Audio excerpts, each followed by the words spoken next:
Traffic police દ્વારા પ્રજાને આવા આકરા તાપથી રાહત આપવા માટે કોતાર દાંડિયા બજાર 4 રસ્તા પર ટ્રાફિક સિગ્નલ પાસે ગ્રીન કાપડનો મંડપ બાંધવામાં આવ્યો। ઉનાળાની ભારે ગરમીના કારણે વડોદરાવાસીઓ ત્રસ્ત થયા છે। હવામાન વિભાગ તેમજ નિષ્ણાતો બપોરના સમયે બહાર ન નીકળવા માટે અપીલ કરી રહ્યા છે, ત્યારે આવા જ સમયે જરૂરી કામથી તપતા તાપમાં બહાર નીકળવા મજબૂર બનતા લોકો માટે ટ્રાફિક સિગ્નલ પર મંડપ બાંધવામાં આવ્યો છે।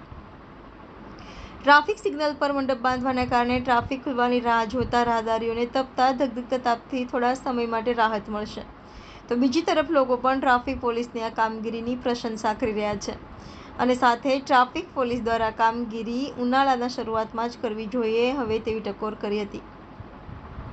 જો કે હાલ તો કોટા બ્રિજ પર 4 રસ્તા પાસે ટ્રાફિક સિગ્નલ પાસે આ પ્રકારે તાપથી રક્ષણ આપવા મંડપ બાંધવામાં આવ્યો છે, પરંતુ આગામી સમયમાં શહેરના અન્ય વિસ્તારોમાં પણ આ જ દ્રશ્ય જોવા મળે તો નવાઈ નહીં।